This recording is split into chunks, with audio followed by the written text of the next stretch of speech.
ओम श्री परमात्मने नमः। श्रीमद्भागवत महापुराण दसम स्कंद अथाशीतितमोध्यायः। श्री कृष्ण के द्वारा सुदामा जी का स्वागत। राजा परीक्षित ने पूछा कि भगवन् यानि चान्यानि मुकुन्दस्य महात्मना वीर्याण्यनन्तवीर्यस्य श्रोतुमिच्छामहे प्रभो। को नु श्रुत्वा सकृद् ब्रह्मन् नुत्तमश्लोकसत् कथा विरमेत विशेषज्ञो विषण्णः काममर्गणैः। भगवान प्रेम और मुक्ति के दाता पर ब्रह्म परमात्मा भगवान श्री कृष्ण की शक्ति अनंत है, इसलिए उनकी माधुर्य और ऐश्वर्य से भरी लीलाएं भी अनंत हैं। अब हम उनकी दूसरी लीलाएं, जिनका वर्णन आपने अब तक नहीं किया है, सुनना चाहते हैं। ब्राह्मण, यह जीव विषय सुख को खोजते खोजते अत्यंत दुखी हो गया है। वे बाण की तरह इसके चित्त में चुभते रहते हैं। ऐसी स्थिति में कौन सा रसिक रस का विशेषज्ञ पुरुष होगा जो बार बार पवित्र कीर्ति भगवान श्री कृष्ण की मंगलमयी लीलाओं का श्रवण करके भी उनके विमुख होना चाहेगा। जो वाणी भगवान के गुणों का गान करती है वही सच्ची वाणी है। वे ही हाथ सच्चे हाथ हैं जो भगवान की सेवा के लिए काम करते हैं। वही मन सच्चा मन है जो चराचर प्राणियों में निवास करने वाले भगवान का स्मरण करता है। और वे ही कान वास्तव में कान कहने योग्य हैं जो भगवान की पुण्यमयी कथाओं का श्रवण करते हैं। वही सिर है जो चराचर जगत को भगवान की चल अचल प्रतिमा समझकर नमस्कार करता है। और वही नेत्र वास्तव में नेत्र हैं जो भगवत दर्शन करते हैं। शरीर के जो अंग भगवान और उनके भक्तों के चरणोदक का सेवन करते हैं, वे ही अंग वास्तव में अंग हैं। सच पूछिए तो इन्हीं का होना सफल है। सूत जी कहते हैं, विष्णुरातेन संपृष्ठो भगवन् वादरायणिः वासुदेवे भगवती निमग्ना हृदयो ब्रवीत। शौनकादि ऋषियों, जब राजा परीक्षित ने इस प्रकार प्रश्न किया तब भगवान वासुदेव भगवान श्री सुखदेव जी का हृदय भगवान श्री कृष्ण में ही तल्लीन हो गया। उन्होंने परीक्षित से इस प्रकार कहा। श्री सुखदेव जी ने कहा कि कृष्ण शासिद सखा कश्चिद ब्राह्मणो ब्रह्मवेत्तम विरक्त इंद्रियार्थेषु प्रशांतात्मा जितेंद्रियः। परीक्षित, एक ब्राह्मण भगवान श्री कृष्ण के परम मित्र थे। वे बड़े ब्रह्मज्ञानी, विषयों से विरक्त, शांत चित्त और जितेंद्रिय थे। वे गृहस्थ होने पर भी किसी प्रकार का संग्रह परिग्रह न रखकर प्रारब्ध के अनुसार जो कुछ मिल जाता उसी में संतुष्ट रहते थे। उनके वस्त्र तो फटे पुराने थे ही, उनकी पत्नी के भी वैसे ही थे। वह भी अपने पति के समान ही भूख से दुबली हो रही थी। एक दिन दरिद्रता की प्रतिमूर्ति दुखिनी पतिव्रता भूख के मारे कांपती हुई अपने पतिदेव के पास गई और मुरझाए हुए से मुंह से बोली, भगवान, आपके भगवान साक्षात लक्ष्मीपति भगवान श्री कृष्ण आपके सखा हैं। वे भक्त वांछा कल्पतरु, शरणागत वत्सल और ब्राह्मणों के परम भक्त हैं। परम भाग्यवान आर्यपुत्र, वे साधु संतों के सत्पुरुषों के एकमात्र आश्रय हैं। आप उनके पास जाइए। जब वे जानेंगे कि आप कुटुंबी हैं और अन्न के बिना दुखी हो रहे हैं तो वे आपको बहुत सा धन देंगे। आजकल वे भोज वृष्णि और अंधक वंशी यादवों के स्वामी के रूप में द्वारका में ही निवास करते हैं और इतने उदार हैं कि जो उनके चरणों का स्मरण करते हैं उन प्रेमी भक्तों को वे अपने आप तक का दान कर डालते हैं। ऐसी स्थिति में जगत गुरु भगवान श्री कृष्ण अपने भक्तों को यदि धन और विषय सुख जो अत्यंत वांछनीय नहीं है दे दें तो इसमें आश्चर्य की कौन सी बात है। इस प्रकार जब उन ब्राह्मण देवता की पत्नी ने अपने पतिदेव से कई बार बड़ी नम्रता से प्रार्थना की तब उन्होंने सोचा कि धन की तो कोई बात नहीं है, परंतु भगवान श्री कृष्ण का दर्शन हो जाएगा, यह तो जीवन का बहुत बड़ा लाभ है। यही विचार करके उन्होंने जाने का निश्चय किया और अपनी पत्नी से बोले, कल्याणी, घर में कुछ भेंट देने योग्य वस्तु भी है क्या? यदि हो तो दे दो। तब उस ब्राह्मणी ने पास पड़ोस के घरों में से 4 मुट्ठी चिवड़े मांगकर एक कपड़े में बांध दिए और भगवान को भेंट देने के लिए अपने पतिदेव को दे दिए। इसके बाद वे ब्राह्मण देवता उन चिवड़ों को लेकर द्वारका के लिए चल पड़े। वे मार्ग में यह सोचते जाते थे कि मुझे भगवान श्री कृष्ण के दर्शन कैसे प्राप्त हों। परीक्षित, द्वारका में पहुंचने पर वे ब्राह्मण देवता दूसरे ब्राह्मणों के साथ सैनिकों की 3 छावनियां और 3 ड्योढ़ियां पार करके भगवत धर्म का पालन करने वाले अंधक और वृष्णिवंशी यादवों के महलों में, जहां पहुंचना अत्यंत कठिन है, जा पहुँचे। उनके बीच भगवान श्री कृष्ण की 16,000 रानियों के महल थे। उनमें से एक में उन ब्राह्मण देवता ने प्रवेश किया। वह महल बहुत सुंदर सजाया हुआ था, अत्यंत शोभायुक्त था। उसमें प्रवेश करते ही समय उन्हें ऐसा मालूम हुआ मानो वे ब्रह्मानंद के समुद्र में डूब उतार रहे हों। उस समय भगवान श्री कृष्ण अपनी प्राण प्रिया रुक्मिणी जी के पलंग पर विराजे हुए थे। ब्राह्मण देवता को दूर से ही देखकर वे सहसा उठ खड़े हुए और उनके पास आकर बड़े आनंद से उन्हें अपने भुजापाश में बांध लिया।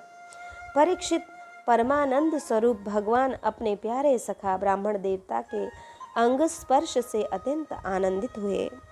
उनके कमल के समान कोमल नेत्रों से प्रेम के आंसू बरसने लगे। परीक्षित, कुछ समय के बाद भगवान श्री कृष्ण ने उन्हें ले जाकर अपने पलंग पर बैठा दिया और स्वयं पूजन की सामग्री लाकर उनकी पूजा की। प्रिय परीक्षित, भगवान श्री कृष्ण सभी को पवित्र करने वाले हैं, फिर भी उन्होंने अपने हाथों ब्राह्मण देवता के पांव पखार कर उनका चरणोदक अपने सिर पर धारण किया और उनके शरीर में चंदन, अर्गजा, केसर आदि दिव्य गंधों का लेपन किया। फिर उन्होंने बड़े आनंद से सुगंधित धूप और दीपावली से अपने मित्र की आरती उतारी। इस प्रकार पूजा करके पान एवं गाय देकर मधुर वचनों से भले पधारे ऐसा कहकर उनका स्वागत किया। ब्राह्मण देवता फटे पुराने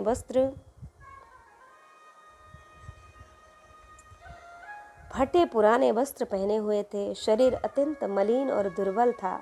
देह की सारी नसें दिखाई पड़ती थीं। स्वयं भगवती रुक्मिणी जी चवर डुलाकर उनकी सेवा करने लगीं।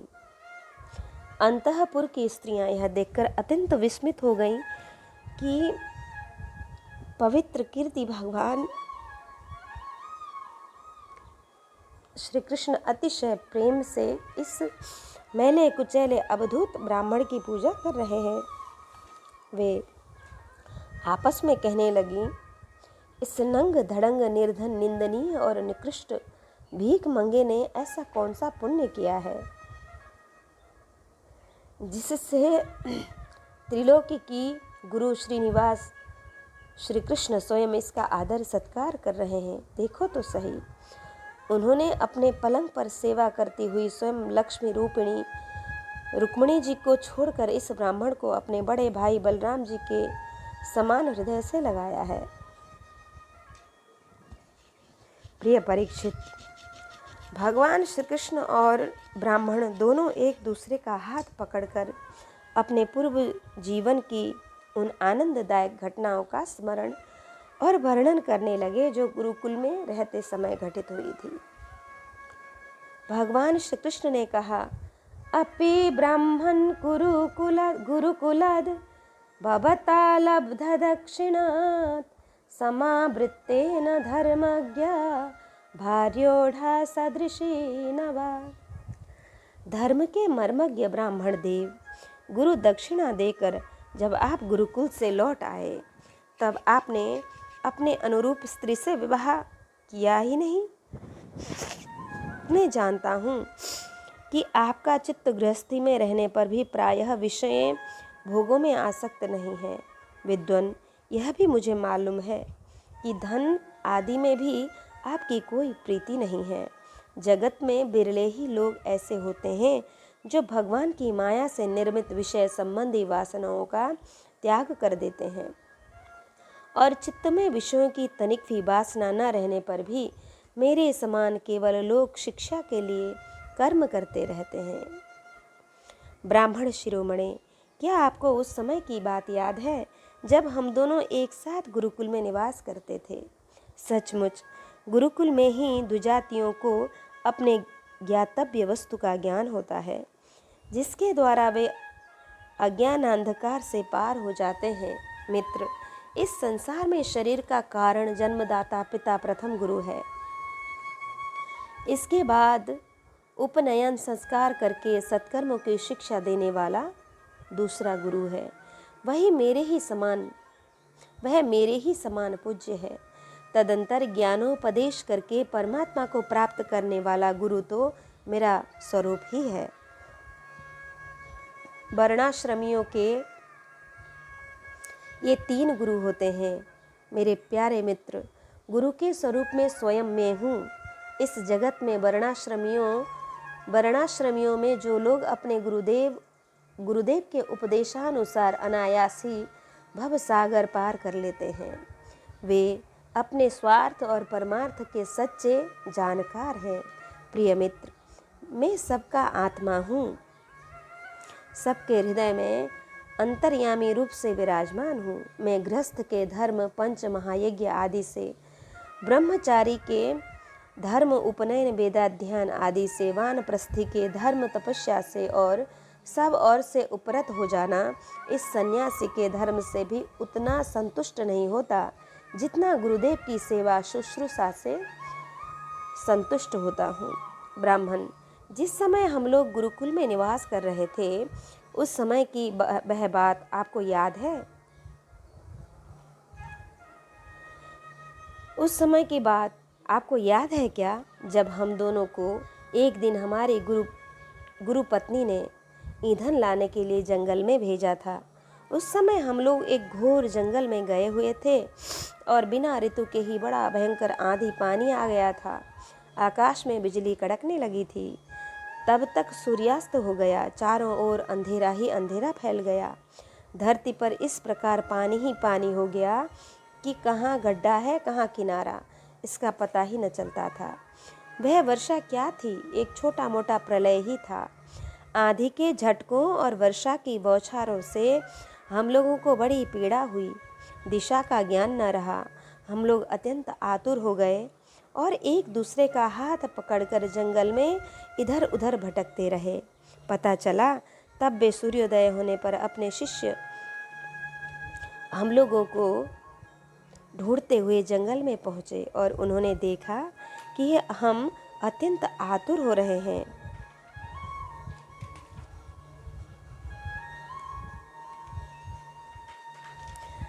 तब वे कहने लगे, आश्चर्य है पुत्रों, तुम लोगों ने हमारे लिए अत्यंत कष्ट उठाया। सभी प्राणियों को अपना शरीर सबसे अधिक प्रिय होता है, परंतु तुम दोनों उसकी भी परवाह न करके हमारे सेवा में ही संलग्न रहे। गुरु के ऋण से मुक्त होने के लिए सत शिष्यों का इतना ही कर्तव्य है कि वे विशुद्ध भाव से अपना सब कुछ और शरीर भी गुरुदेव की सेवा में समर्पित कर दे। द्विज शिरोमणियों, मैं तुम लोगों से अत्यंत प्रसन्न हूँ।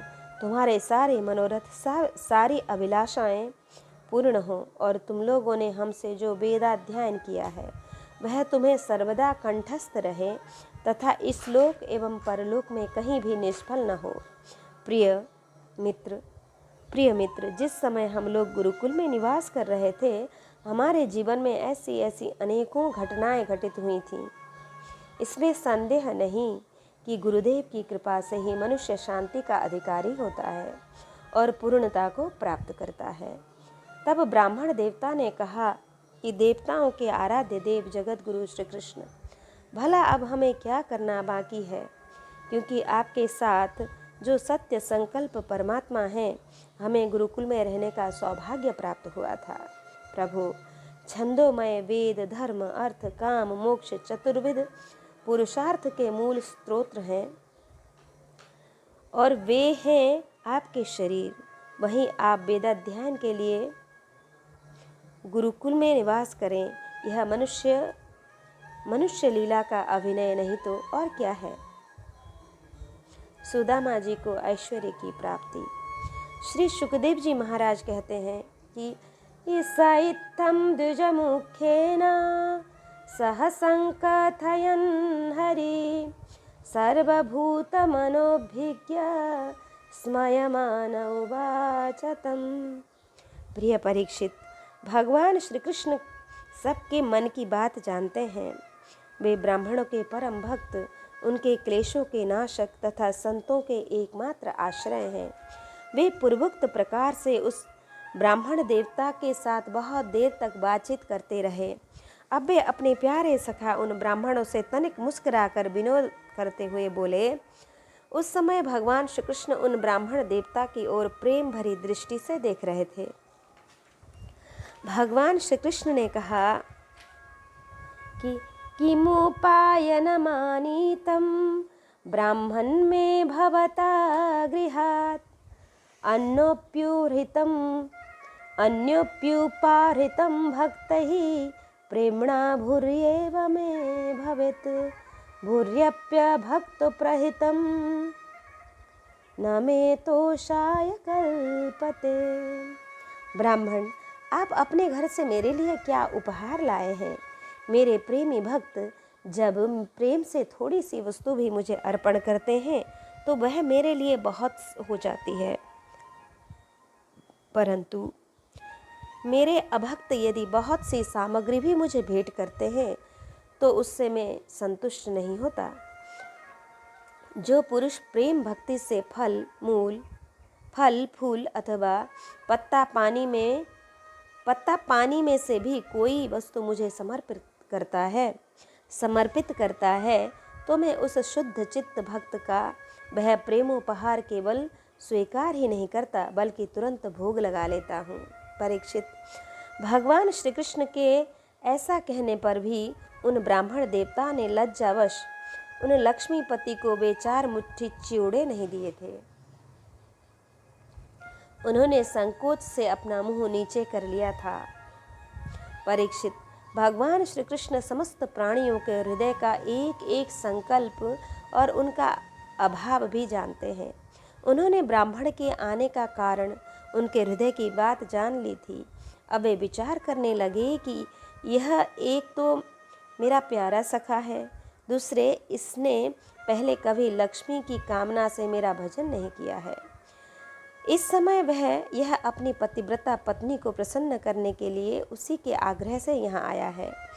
अब मैं इसे ऐसी संपत्ति दूंगा जो देवताओं के लिए भी अत्यंत दुर्लभ है। भगवान श्री कृष्ण ने ऐसा सोच विचार करके उनके वस्त्र में चिथड़े की एक पोटली में बंधा हुआ चिवड़ा, यह क्या है, ऐसा कहकर स्वयं छीन लिया और बड़े आदर से कहने लगे, प्यारे मित्र, यह तो तुम मेरे लिए अत्यंत प्रिय भेंट ले आए हो। ये चिवड़े न केवल मुझे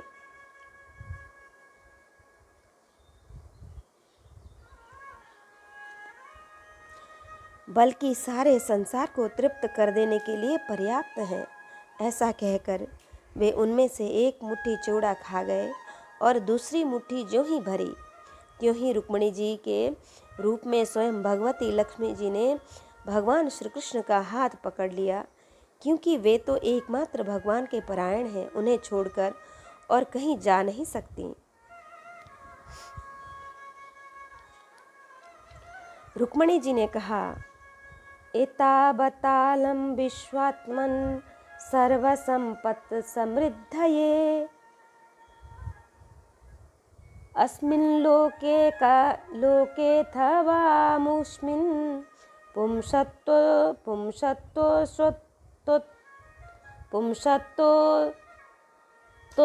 कारणम्। विश्वात्मा, बस बस, मनुष्य को इस लोक में तथा मरने के बाद परलोक में भी समस्त संपत्तियों की प्रवृत्ति प्राप्त करने के लिए यह एक मुट्ठी चौड़ा ही बहुत है, क्योंकि आपके लिए इतना ही प्रसन्नता का हेतु बन जाता है। परीक्षित, ब्राह्मण देवता उस रात को भगवान श्री कृष्ण के महल में ही रहे। उन्होंने बड़े आराम से वहाँ खाया पिया और ऐसा अनुभव किया मानो मैं बैकुंठ में ही पहुँच गया हूँ। परीक्षित, श्री कृष्ण से ब्राह्मणों को प्रत्यक्ष रूप में कुछ भी न मिला, फिर भी उन्होंने उनसे कुछ मांगा नहीं। वे अपने चित्त की करतूत पर कुछ लज्जित से होकर भगवान श्री कृष्ण के दर्शन जनित आनंद में डूबते उतरने लगे, फिर अपने घर की ओर चल दिए। वे मन ही मन सोचने लगे, अहो कितने आनंद की और आश्चर्य की बात है, ब्राह्मणों को अपना इष्ट देव मानने वाले भगवान श्री कृष्ण की ब्राह्मण भक्ति आज मैंने अपनी आँखों देख ली। धन्य है जिनके वक्षस्थल पर स्वयं लक्ष्मी जी सदा विराजमान रहती हैं। उन्होंने मुझ अत्यंत दरिद्र को अपने हृदय से लगा लिया। कहाँ तो मैं अत्यंत पापी और दरिद्र, और कहाँ लक्ष्मी जी के एकमात्र आश्रय भगवान श्री कृष्ण।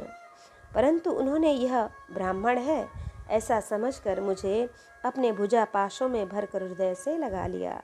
इतना ही नहीं, उन्होंने मुझे उस पलंग पर सुलाया जिस पर उनकी प्राण प्रिया रुक्मणी जी शयन किया करती हैं, मानो मैं उनका सगा भाई हूँ। कहाँ तक कहूँ, मैं थका हुआ था, इसलिए स्वयं उनकी पटरानी रुक्मणी जी ने अपने हाथों चवर डुलाकर मेरी सेवा की। ओह, देवताओं के आराध्य देव होकर भी ब्राह्मणों को अपना इष्ट देव मानने वाले प्रभु ने पांव दबाकर अपने हाथों खिला पिलाकर मेरी अत्यंत सेवा शुश्रूषा की और देवताओं के समान मेरी पूजा भी की। स्वर्ग, मोक्ष, पृथ्वी और रसातल की संपत्ति तथा समस्त योग सिद्धियों की प्राप्ति का मूल उनके चरणों की पूजा ही है। फिर भी परम दयालु श्री कृष्ण ने यह सोचकर मुझे थोड़ा सा भी धन नहीं दिया कि कहीं यह दरिद्र धन पाकर बिल्कुल मतवाला न हो जाए और मुझे न भूल बैठे। इस प्रकार मन ही मन विचार करते करते ब्राह्मण देवता अपने घर के पास पहुंच गए। वे वहां क्या देखते हैं कि सबका सब स्थान सूर्य, अग्नि और चंद्रमा के समान तेजस्वी रत्न निर्मित महलों से घिरा हुआ है। ठौर ठौर चित्र विचित्र उपवन और उद्यान बने हुए हैं तथा उनमें झुंड के झुंड रंग बिरंगे पक्षी कलरव कर रहे हैं। सरोवर में कुमुदिनी तथा श्वेत नील और सौगंधित भांति भांति के कमल खिले हुए हैं। सुंदर सुंदर स्त्री पुरुष बन ठन कर इधर उधर विचर रहे हैं।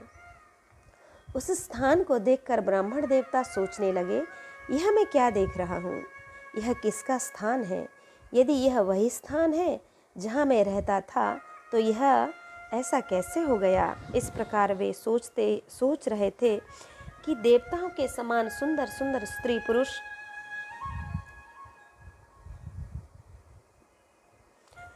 गाजे बाजे के साथ मंगल गीत गाते हुए उस महाभाग्यवान ब्राह्मण की अवगानी करने के लिए आए। पतिदेव का शुभागमन सुनकर ब्राह्मणी को बड़ा अपार आनंद हुआ और वह हड़बड़ाकर जल्दी जल्दी घर से निकल आई। वह ऐसी मालूम होती थी मानो मूर्तिमान श्री लक्ष्मी जी ही कमल वन से पधारी हों। पतिदेव को देखते ही पतिव्रता पत्नी के नेत्रों में प्रेम और उत्कंठा के आवेग से आंसू छलक आए। उसने अपने नेत्र बंद कर लिए। ब्राह्मणी ने बड़े प्रेम भाव से उन्हें नमस्कार किया और मन ही मन आलिंगन भी। प्रिय परीक्षित, ब्राह्मण पत्नी सोने का हार पहनी हुई दासियों के बीच में विमान स्थित देवांगना के समान अत्यंत शोभायमान एवं देदीप्यमान हो रही थी। उसे इस रूप में देखकर वे विस्मित हो गए। उन्होंने अपनी पत्नी के साथ बड़े प्रेम से अपने महल में प्रवेश किया। उनका महल क्या था, मानो देवराज इंद्र का निवास स्थान हो। इसमें मणियों की सैकड़ों खंबे खड़े थे। हाथी के दांत के बने हुए और सोने के पात से मढ़े हुए पलंगों पर दूध के फेन की तरह श्वेत और कोमल बिछोने बिछ रहे थे। बहुत से चंवर वहाँ रखे हुए थे जिनमें सोने की डंडियाँ लगी हुई थी। सोने के सिंहासन शोभायमान हो रहे थे जिन पर बड़ी कोमल गद्दियाँ लगी हुई थी। ऐसे चंदों भी झिलमिला रहे थे जिनमें मोतियों की लड़ियाँ लटक रही थी। स्फटिक मणि की स्वच्छ भीतों पर पन्ने की पच्चीकारी की हुई थी। रत्न निर्मित स्त्री मूर्तियों के हाथों में रत्नों के दीपक जगमगा रहे थे। इस प्रकार समस्त संपत्तियों की समृद्धि देखकर और उसका कोई प्रत्यक्ष कारण न पाकर बड़ी गंभीरता से ब्राह्मण देवता विचार करने लगे कि मेरे पास इतनी संपत्ति कहाँ से आई। वे मन ही मन कहने लगे, मैं जन्म से ही भाग्यहीन और दरिद्र हूँ, फिर मेरी इस संपत्ति समृद्धि का कारण क्या है। अवश्य ही परम ऐश्वर्यशाली यदुवंशी शिरोमणि भगवान श्री कृष्ण के कृपा कटाक्ष के अतिरिक्त और कोई कारण नहीं हो सकता। यह सब कुछ उनकी करुणा की ही देन है। स्वयं भगवान श्री कृष्ण पूर्ण काम और लक्ष्मीपति होने के कारण अनंत भोग सामग्रियों से युक्त हैं। इसलिए वे याचक भक्त को उसके मन का भाव जानकर बहुत कुछ दे देते हैं, परंतु उसे समझते हैं बहुत थोड़ा, इसलिए मानो कुछ कहते नहीं। मेरे यदुवंश शिरोमणि सखा श्याम सुंदर सचमुच उस मेघ से भी बढ़कर उदार है, जो समुद्र को भर देने की शक्ति रखने पर भी किसान के सामने न बरस कर उसके सो जाने पर रात में बरसता है और बहुत बरसने पर भी थोड़ा ही समझता है। मेरे प्यारे सखा श्री कृष्ण देते हैं बहुत, पर उसे मानते हैं बहुत थोड़ा, और उनका प्रेमी भक्त यदि उनके लिए कुछ भी कर दे तो वे उसको बहुत मान देते हैं। देखो तो सही, मैंने उन्हें केवल एक मुट्ठी चिवड़ा भेंट किया था, पर उदार शिरोमणि भगवान श्री कृष्ण ने उसे कितने प्रेम से स्वीकार किया। मुझे जन्म जन्म उन्हीं का प्रेम, उन्हीं की हितैषिता, उन्हीं की मित्रता और उन्हीं की सेवा प्राप्त हो। मुझे संपत्ति की आवश्यकता नहीं। सदा सर्वदा उन्हीं गुणों के एकमात्र निवास स्थान महानुभाव भगवान श्री कृष्ण के चरणों में मेरा अनुराग बढ़ता जाए और उन्हीं के प्रेमी भक्तों का सत्संग प्राप्त हो। अजन्मा भगवान श्री कृष्ण संपत्ति आदि के दोष जानते हैं। वे देखते हैं कि बड़े बड़े धनियों का धन और ऐश्वर्य के मद से पतन हो जाता है, इसलिए वे अपने अदूरदर्शी भक्त को उसके मांगते रहने पर भी तरह तरह की संपत्ति, राज्य और ऐश्वर्य आदि नहीं देते। यह उनकी बहुत बड़ी कृपा है। परीक्षित, अपनी बुद्धि से इस प्रकार निश्चय करके वे ब्राह्मण देवता त्याग पूर्वक आसक्त भाव से अपनी पत्नी के साथ भगवत प्रसाद स्वरूप विषयों को ग्रहण करने लगे और दिनों दिन उनकी प्रेम भक्ति बढ़ने लगी। प्रिय परीक्षित, देवताओं के भी आराध्य देव, भक्त भयहारी, यज्ञपति, सर्वशक्तिमान भगवान स्वयं ब्राह्मणों को अपना प्रभु, अपना इष्ट देव मानते हैं। इसलिए ब्राह्मणों से बढ़कर और कोई भी प्राणी जगत में नहीं है। इस प्रकार भगवान श्री कृष्ण के प्यारे सखा उस ब्राह्मण ने देखा कि यद्यपि भगवान अजीत हैं, किसी के अधीन नहीं हैं, फिर भी वे अपने सेवकों के अधीन हो जाते हैं, उनसे पराजित हो जाते हैं। अब वे उन्हीं के ध्यान में तन्मय हो गए। ध्यान के आवेग से उनकी अविद्या की गांठ कट गई और उन्होंने थोड़े ही समय में भगवान का धाम, जो कि संतों का एकमात्र आश्रय है, प्राप्त किया। परीक्षित, ब्राह्मणों को अपना इष्ट देव मानने वाले भगवान श्री कृष्ण की इस ब्राह्मण भक्ति को जो सुनता है उसे भगवान के चरणों में प्रेम भाव प्राप्त हो जाता है और वह कर्म बंधन से मुक्त हो जाता है। भगवान श्री कृष्ण बलराम जी से गोप गोपियों से भेंट।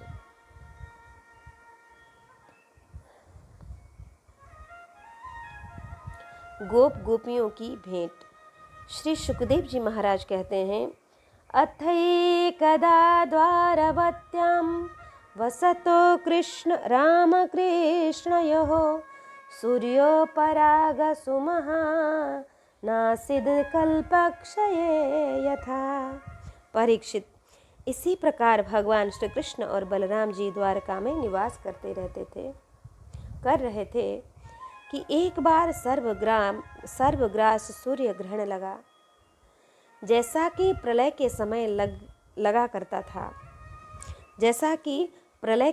लगा करता है।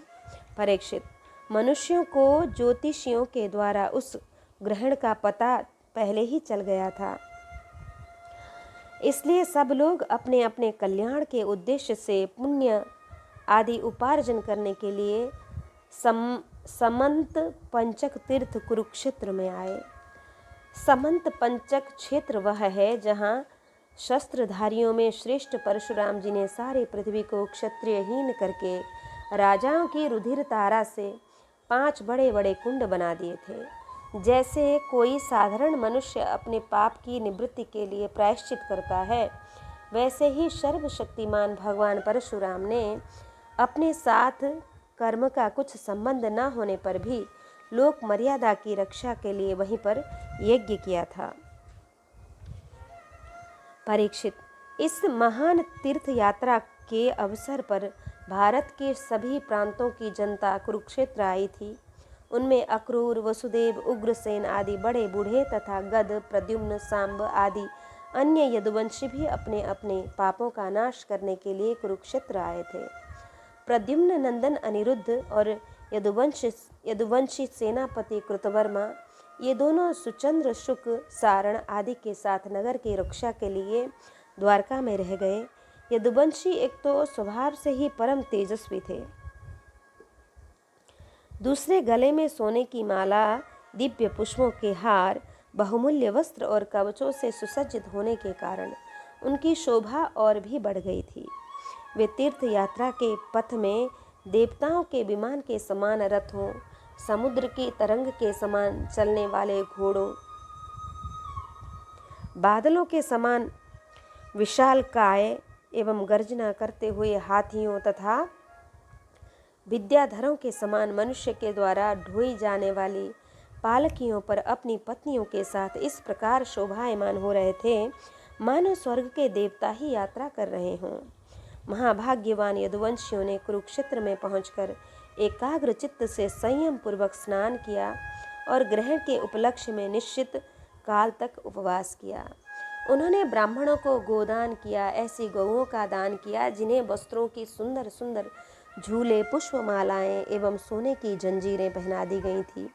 इसके बाद ग्रहण का मोक्ष हो जाने पर परशुराम जी के बनाए हुए कुंड में यदुवंशियों ने विधि पूर्वक स्नान किया और सतपात्र ब्राह्मणों को सुंदर सुंदर पकवानों का भोजन कराया।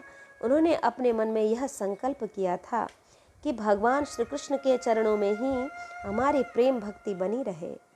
भगवान श्री कृष्ण को ही अपना आदर्श और इष्ट देव मानने वाले यदुवंशियों ने ब्राह्मणों से अनुमति लेकर तब स्वयं भोजन किया और फिर घनी एवं ठंडी छाया वाले वृक्षों के नीचे अपनी अपनी इच्छा के अनुसार डेरा डालकर ठहर गए। परीक्षित, विश्राम कर लेने के बाद यदुवंशियों ने अपने सुहृद और संबंधी राजाओं से मिलना भेंटना शुरू किया। वहाँ मत्स्य, उशीनर, कोसल, विदर्भ, कुरु, सृजन्य, काम्बोज, कैकेय, मद्र, कुंती, आनर्त, केरल एवं दूसरे अनेकों देशों के अपने पक्ष के तथा शत्रु पक्ष के सैकड़ों नरपति आए हुए थे। परीक्षित, इनके अतिरिक्त यदुवंशियों के परम हितैषी बंधु नंद आदि गोप तथा भगवान के दर्शन के लिए चिरकाल से उत्कंठित गोपियां भी वहां आई हुई थीं। यादवों ने इन सब को देखा। परीक्षित, एक दूसरे के दर्शन, मिलन और वार्तालाप से सभी को बड़ा आनंद हुआ। सभी के हृदय कमल एवं मुख कमल खिल उठे। सब एक दूसरे को भुजाओं में भरकर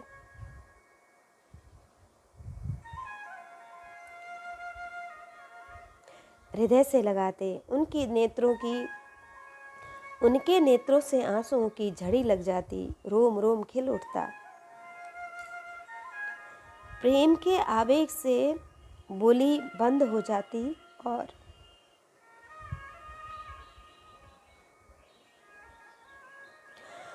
और सबके सब आनंद समुद्र में डूबने उतरने लगते।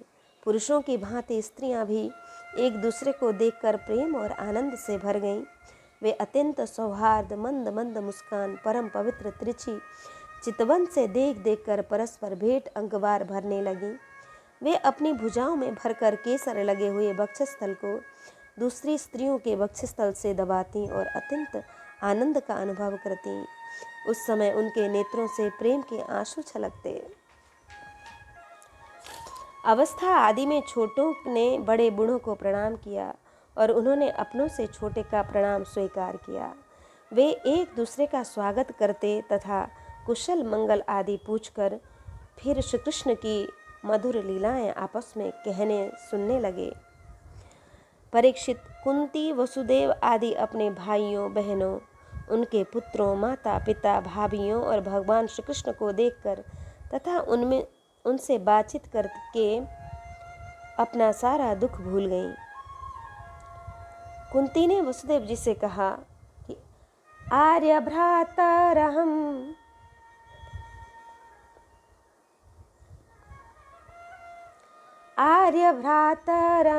मन्ये आत्मानं कृताशिषं यद्वा आपत्सु मद्वार्तां नानुस्मरत सत्तमा। सुहृदो ज्ञातयः पुत्रा भ्रातरः पितरावपि नानुस्मरन्ति स्वजनं यस्य दैवमदक्षिणम्। भैया, मैं सचमुच बड़ी अभागिन हूँ। मेरी एक भी साध पूरी नहीं हुई। आप जैसे साधु स्वभाव सज्जन भाई आपत्ति के समय मेरी सुधि भी न ले, इससे बढ़कर दुख की बात क्या होगी। भैया, विधाता जिसके बाएं हो जाता है उसे स्वजन संबंधी पुत्र और माता पिता भी भूल जाते हैं। इसमें आप लोगों का कोई दोष नहीं। तब वसुदेव जी ने कहा कि अम्बमास्मानुसूयेथा दैव क्रीडन् कानरान् ईशस्य हि वसे लोकः कुरुते कार्यते थवा। बहन, उलाहना मत दो, हमसे बिलग न मानो। सभी मनुष्य दैव के खिलौने हैं। यह संपूर्ण लोक ईश्वर के वश में रहकर कर्म करता है और उसका फल भोगता है।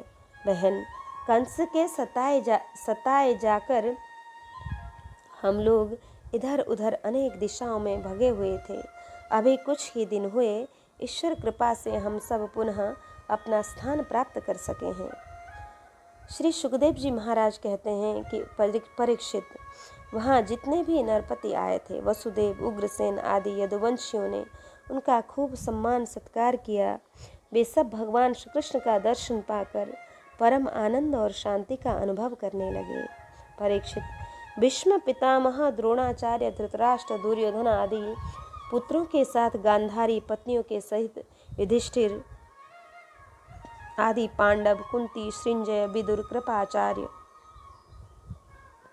कुंती भोज, विराट, भीष्मक महाराज, नग्नजित, पुरोजित, द्रुपद, शल्य, दृष्टकेतु, काशी नरेश, दमघोष, विशालाक्ष, मिथिला नरेश, मद्र नरेश, कैकेय नरेश, युधामन्यु, सुशर्मा अपने पुत्रों के साथ बालिक और दूसरे भी युधिष्ठिर के अनुयायी नृपति भगवान श्री कृष्ण का परम सुंदर श्रीनिकेत विग्रह और उनकी रानियों को देखकर अत्यंत विस्मित हो गए।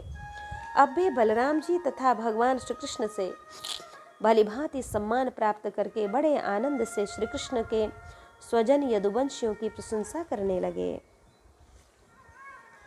उन लोगों ने मुख्यतः उग्रसेन जी को संबोधित कर कहा, भोजराज उग्रसेन जी, सच पूछिए तो इस जगत के मनुष्य में आप लोगों का जीवन ही सफल है, धन्य है, क्योंकि जिन श्री कृष्ण का दर्शन बड़े बड़े योगियों के लिए भी दुर्लभ है, उन्हीं को आप लोग नित्य निरंतर देखते रहते हैं। वेदों ने बड़े आदर के साथ भगवान श्री कृष्ण की कीर्ति का गान किया है। उनके चरण धोबन का जल, गंगा जल, उनकी वाणी, शास्त्र और उनकी कीर्ति इस जगत को अत्यंत पवित्र कर रही है। हम सभी अभी हम लोगों के जीवन की ही बात है, समय के फेर से पृथ्वी का सारा सौभाग्य नष्ट हो चुका था, परंतु उनके चरण कमलों के स्पर्श से पृथ्वी में फिर समस्त शक्तियों का संचार हो गया और अब वह फिर हमारी समस्त अभिलाषाओं, मनोरथों को पूर्ण करने लगी। उग्रसेन जी, आप लोगों का श्री कृष्ण के साथ वैवाहिक एवं गोत्र संबंध है। यही नहीं, आप हर समय उनका दर्शन और स्पर्श प्राप्त करते रहते हैं। उनके साथ चलते हैं, बोलते हैं, सोते हैं, बैठते हैं और खाते पीते हैं। यूँ तो आप लोग गृहस्थी किसी झंझटों में फंसे रहते हैं जो नरक का मार्ग है, परंतु आप लोगों के घर घर वे सर्वव्यापक विष्णु भगवान मूर्तिमान रूप से निवास करते हैं, जिनके दर्शन मात्र से स्वर्ग और मोक्ष तक की अभिलाषा मिट जाती है। श्री सुखदेव जी महाराज कहते हैं, नंदस्तत्र यदुं प्राप्तान् ज्ञात्वा कृष्ण पुरोगमान् तत्रागमद वृतो गोपै रनस्थार्थैदिदृक्षया। परीक्षित, जब नंद बाबा को यह बात मालूम हुई कि श्री कृष्ण आदि यदुवंशी कुरुक्षेत्र में आए हुए हैं, तब वे गोपों के साथ अपनी सारी सामग्री गाड़ियों पर लाद कर अपने प्रिय पुत्र श्री कृष्ण बलराम आदि को देखने के लिए वहां आए। नंद आदि गोपों को देखकर सबके सब यदुवंशी आनंद से भर गए। वे इस प्रकार खड़े हुए मानो मृत शरीर में प्राणों का संचार हो गया हो। वे लोग एक दूसरे से मिलने के लिए बहुत दिनों से आतुर हो रहे थे, इसलिए एक दूसरे को बहुत देर तक अत्यंत गाढ़ भाव से आलिंगन करते रहे। वसुदेव जी ने अत्यंत प्रेम और आनंद से बेउहल होकर नंद जी को हृदय से लगा लिया। उन्हें एक एक करके सारी बातें याद हो आईं। कंस किस प्रकार उन्हें सताता था और किस प्रकार उन्होंने अपने पुत्र को गोकुल में लाकर नंद जी के घर रख दिया था।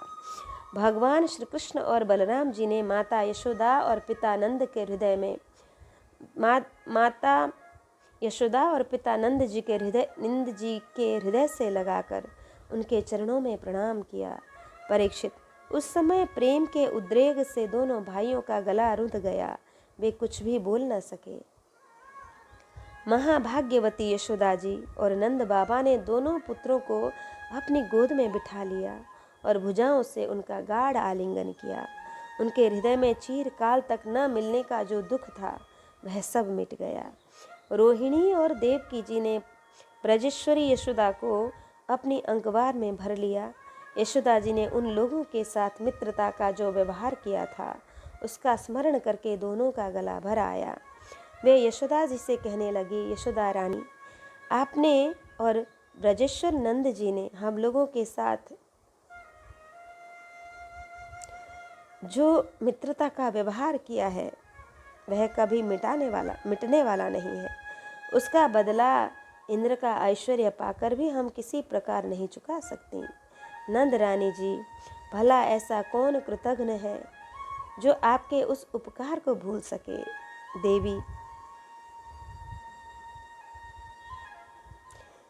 जिस समय बलराम और श्री कृष्ण ने अपने माँ बाप को देखा तक न था और उनके पिता ने धरोहर के रूप में इन्हें आप दोनों के पास रख छोड़ा था, उस समय आपने इन दोनों की इस प्रकार रक्षा की जैसे पलकें पुतलियों की रक्षा करती हैं, तथा आप लोगों ने ही इन्हें खिलाया पिलाया, दुलार किया और रिझाया। इनके मंगल के लिए अनेकों प्रकार के उत्सव मनाए। सच पूछिए तो इनके माँ बाप आप ही लोग हैं।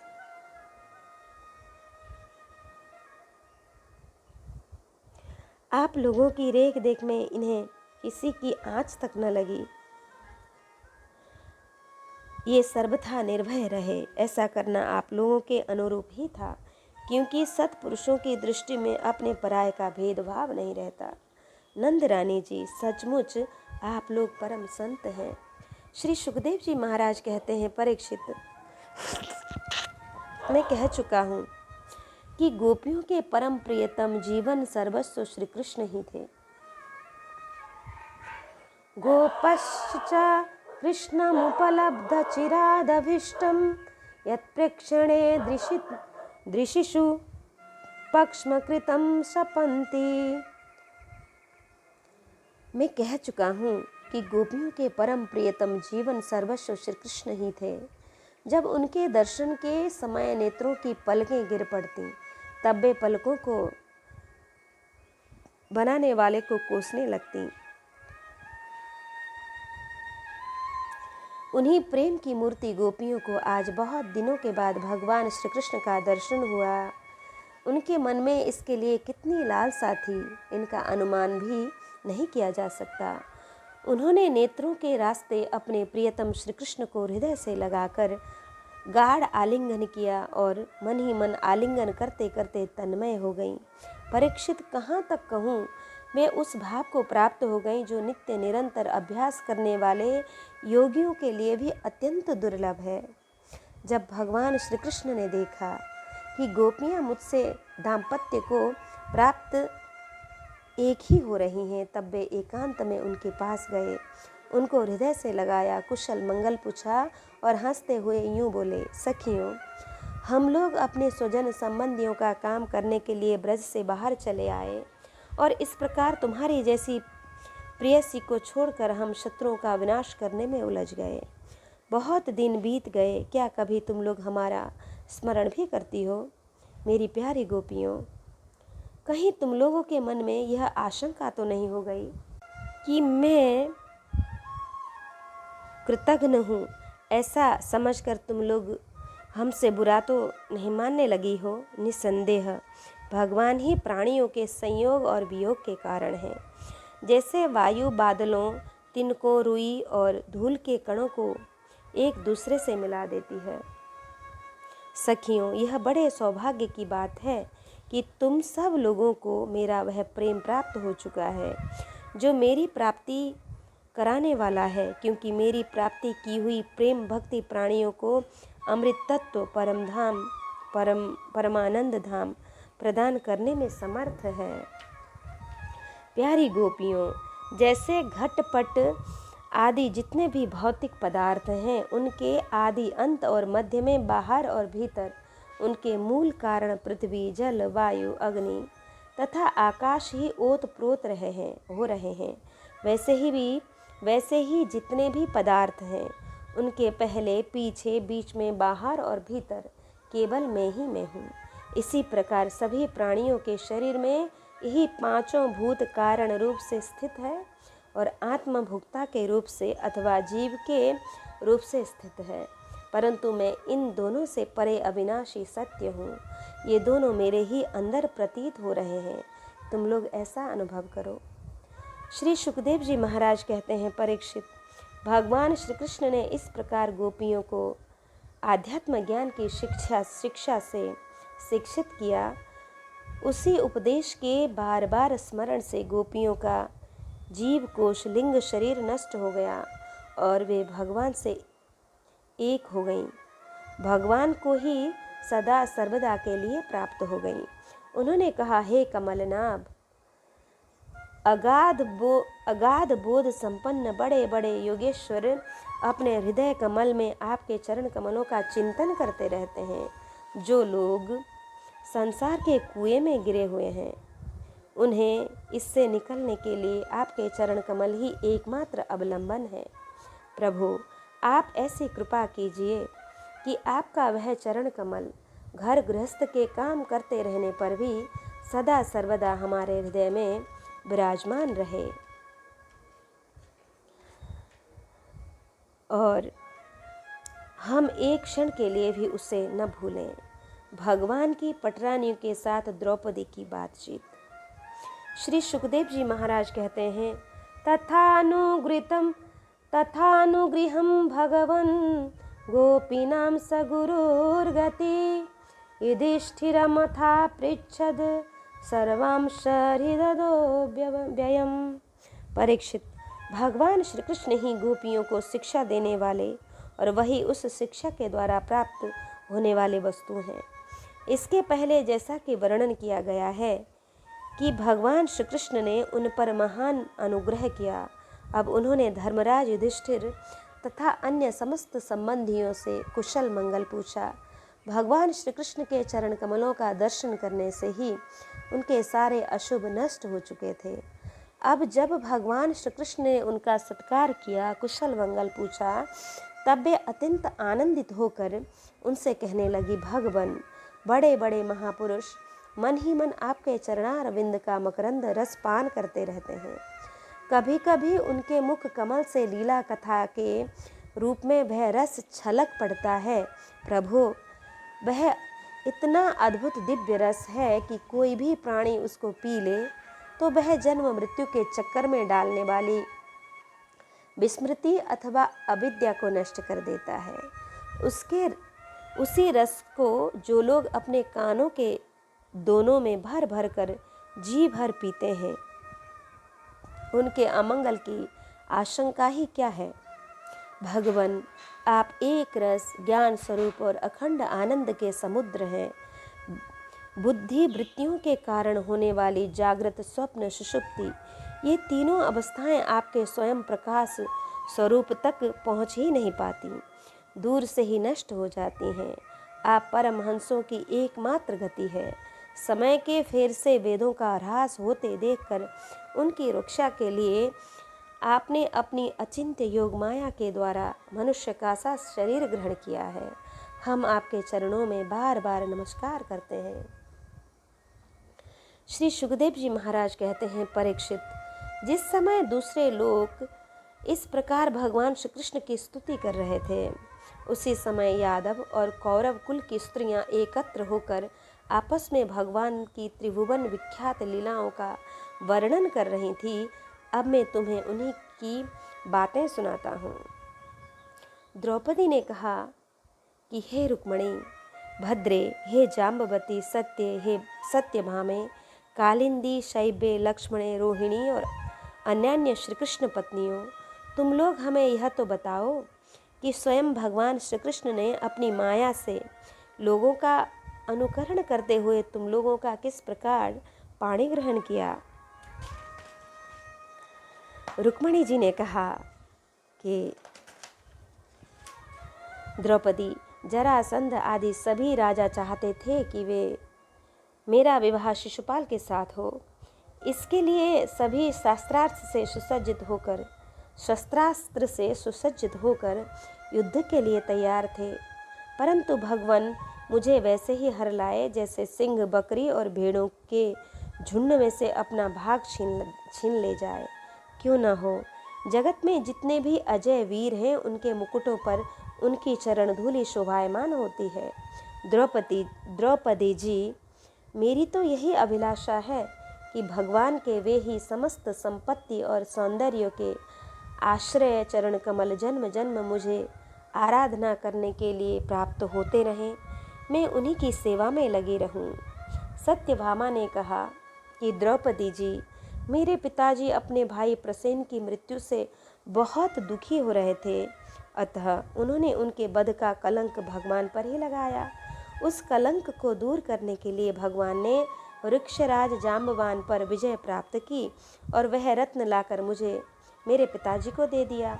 अब तो मेरे पिताजी मिथ्या कलंक लगने के कारण डर गए, अतः यद्यपि वे दूसरे को मेरा वाग्दान कर चुके थे, फिर भी उन्होंने मुझे स्यमंतक मणि के साथ भगवान के चरणों में ही समर्पित कर दिया।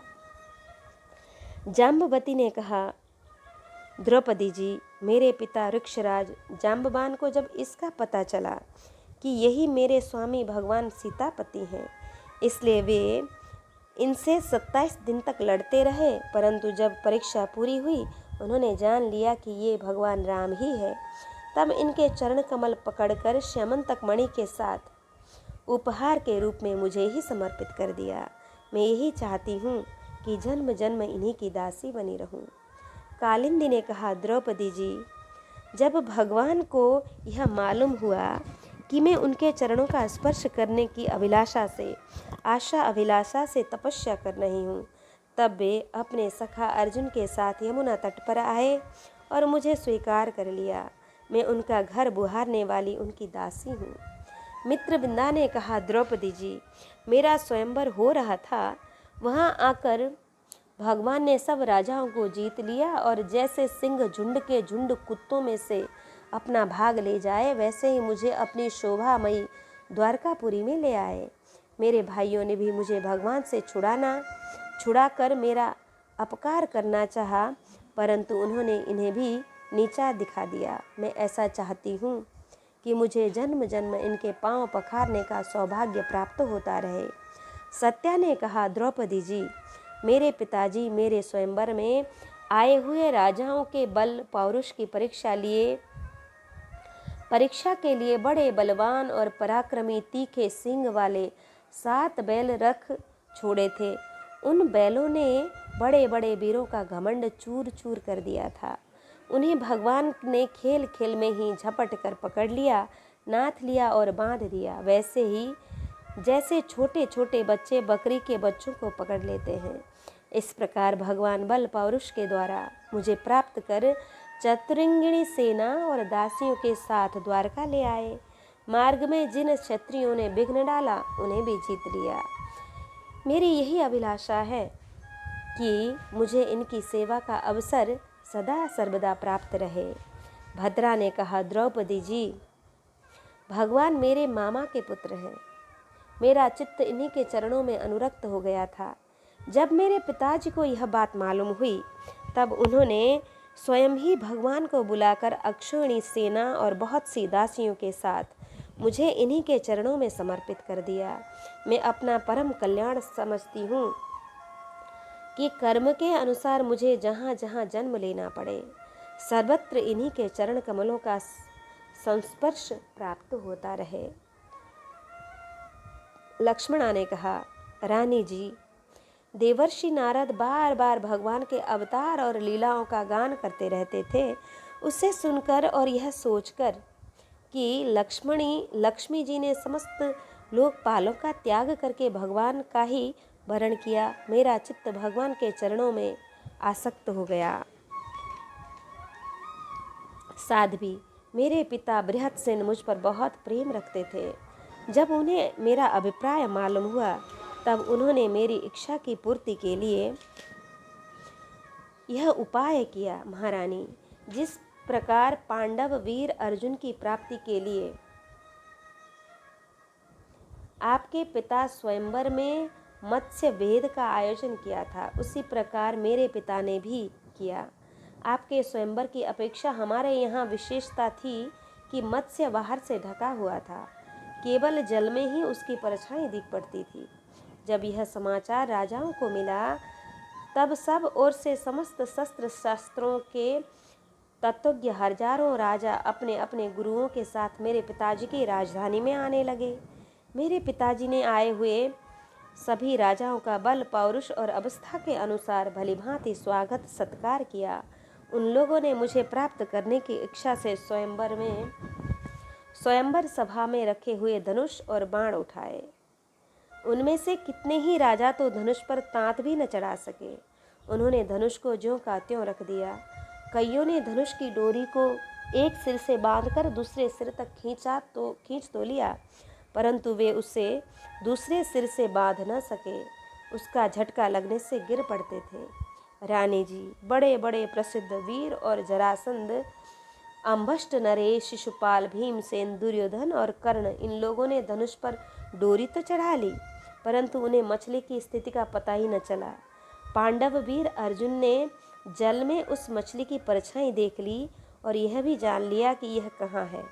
बड़ी सावधानी से उन्होंने बाण छोड़ा भी, परंतु उससे लक्ष्य भेद न हुआ। उनके बाण ने केवल उसका स्पर्श मात्र किया। रानी जी, इस प्रकार बड़े बड़े अभिमानियों का मान मर्दन हो गया। अधिकांश नरपतियों ने मुझे पाने की लालसा एवं साथ ही साथ लक्ष्य भेद की चेष्टा भी छोड़ दी थी। तब भगवान ने धनुष उठाकर खेल ही खेल में अनायास ही उस पर डोरी चढ़ा दी, बाण साधा और जल में केवल एक बार मछली की परछाई देखकर बाण मारा तथा उसे नीचे गिरा दिया। उस समय ठीक दोपहर हो रहा था। सर्वार्थ साधक अभिजीत नामक मुहूर्त बीत रहा था। देवी जी, उस समय पृथ्वी में जय जयकार होने लगा और आकाश में दुंदुभियां भी बजने लगीं। बड़े बड़े देवता आनंद विह्वल होकर पुष्पों की वर्षा करने लगे। रानी जी, उसी समय मैंने रंगशाला में प्रवेश किया। मेरे पैरों की पायजेब रुनझुन रुनझुन बोल रहे थे। मैंने नए नए उत्तम रेशमी वस्त्र पहन रखे थे। मेरी चोटियों में मालाएं गुथी हुई थी और मुंह पर लज्जा मिश्रित मुस्कुराहट भी थी। मैं अपने हाथों में रत्नों का हार लिए हुए थी, जो बीच बीच में लगे हुए सोने के कारण और भी दमक रहा था। रानी जी, उस समय मेरा मुखमंडल घनी घुंघराली अलकाओं से सुशोभित हो रहा था तथा कपोलों पर कुंडलों की आभा पड़ने से वह और भी दमक उठता था। मैंने एक बार अपना मुख उठाकर चंद्रमा की किरणों के समान सुशीतल हास्य रेखा और तिरछी चितवन से चारों ओर बैठे हुए राजाओं की ओर तिरछी चितवन से चार देखा। फिर धीरे से अपनी बरमाला भगवान के गले में डाल दी। यह तो कह चुकी हूँ कि मेरा हृदय पहले से ही भगवान के प्रति अनुरक्त था। मैंने ज्यों ही बरमाला पहनाई त्यों ही मृदंग, पखावज, ढोल, नंगारे आदि बाजे बजने लगे। नट और नर्तकियाँ नाचने लगी, गवैया गाने लगे। द्रौपदी जी, जब मैंने इस प्रकार अपने स्वामी प्रियतम भगवान को बरमाला पहना दी, उन्हें वरण कर लिया, तब कामातुर राजाओं को बड़ा डाह हुआ। वे बहुत ही चिढ़ गए। चतुर्भुज भगवान ने अपने श्रेष्ठ 4 घोड़ों वाले रथ पर मुझे चढ़ा लिया और शार्ग धनुष लेकर तथा कवच पहनकर युद्ध करने के लिए वे रथ पर खड़े हो गए। पर रानी जी, दारुक ने सोने के साज समाज से लदे हुए रथ को सब राजाओं के सामने ही द्वारका के लिए हाँक दिया, जैसे कोई सिंह हरिणों के बीच में से अपना भाग ले जाए। उनमें से कुछ राजाओं ने धनुष लेकर युद्ध के लिए सज धज कर इस उद्देश्य से कि रास्ते में पीछा किया कि हम भगवान को रोक लें, परंतु रानी जी, उनकी चेष्टा ठीक वैसे ही थी जैसे कुत्ते सिंह को रोकना चाहें। शार्ग धनुष के छूटे हुए तीर से किसी की बाह कट गई तो किसी के पैर कटे और किसी की गर्दन ही उतर गई। बहुत से लोग तो उस रणभूमि में ही सदा के लिए सो गए और बहुत से युद्ध भूमि छोड़कर भाग खड़े हुए। तदंतर यदुवंश शिरोमणि भगवान ने सूर्य के भांति अपनी निवास स्थान स्वर्ग और पृथ्वी में सर्वत्र प्रशंसित द्वारका नगरी में प्रवेश किया। उस दिन वह विशेष रूप से सजाई हुई थी। इतनी झंडियाँ, पताकाएं और तोरण लगाए थे कि उनके कारण सूर्य का प्रकाश धरती तक नहीं आ पाता था। मेरी अभिलाषा पूर्ण हो जाने से पिताजी को भी बहुत प्रसन्नता हुई। उन्होंने अपने हितैषी सुहृदों, सगे संबंधियों और भाई बंधुओं को बहुमूल्य वस्त्र, आभूषण, सैया, आसन और विविध प्रकार की सामग्रियां देकर सम्मानित किया। भगवान परिपूर्ण है, तथापि मेरे पिताजी ने प्रेमवश उन्हें बहुत सी दासियां, सब प्रकार की संपत्तियां, सैनिक, हाथी, रथ, घोड़े एवं बहुत से बहुमूल्य अस्त्र शस्त्र समर्पित किए। रानी जी, हमने पूर्व जन्म में सबकी आसक्ति छोड़कर कोई बहुत बड़ी तपस्या की होगी, तभी तो हम इस जन्म में आत्माराम भगवान की गृहदासियां हैं। 16,000 पत्नियों की ओर से रोहिणी जी ने कहा। भौमासुर ने दिग्विजय के समय बहुत से राजाओं को जीतकर उनकी कन्या हम लोगों को अपने महल में बंदी बना रखा था। भगवान ने यह जानकर युद्ध में भौमासुर और उसकी सेना का संहार कर डाला और स्वयं पूर्ण काम होने पर भी उन्होंने हम लोगों को वहां से छुड़ाया तथा पाणी ग्रहण करके अपनी दासी बना लिया। रानी जी, हम सदा सर्वदा उन्हीं चरण कमलों का चिंतन करती रहती हैं जो जन्म मृत्यु रूप संसार से मुक्त करने वाले हैं। साध्वी द्रौपदी जी, हम साम्राज्य, इंद्र पद अथवा इन दोनों के भोग, अणिमा आदि ऐश्वर्य, ब्रह्मा पद, मोक्ष अथवा सालोक्य, सारूप्य आदि मुक्तियाँ कुछ भी नहीं चाहती हैं। हम केवल इतना ही चाहती हैं कि अपने प्रियतम प्रभु के सुकोमल चरण कमलों की वह श्रीरज सर्वदा हमारे सिर पर वहन करें, हमारे सिर पर वहन किया करे, जो लक्ष्मी जी के वक्षस्थल पर लगी हुई केसर की सुगंध से युक्त है। उदार शिरोमणि भगवान के जिन चरण कमलों का स्पर्श उनके गौ चराते समय गोप गोपियाँ भीलनी ने तिनके और घास लताएं तक करना चाहती थीं, उन्हीं की हमें भी चाह है। उदार शिरोमणि भगवान के जिन चरण कमलों का स्पर्श उनके गौ चराते समय गोप गोपियाँ भीलनी तिनके और घास लताएं तक करना चाहती थीं, उन्हीं की हमें भी चाह है। इति श्रीमद्भागवते महापुराणे पारमहंस्यां संहितायां दशमस्कन्धे उत्तरार्धे 83तमोऽध्यायः। कृष्णाय वासुदेवाय हरये परमात्मने प्रणतक्लेशनाशाय श्रीकृष्णाय वयं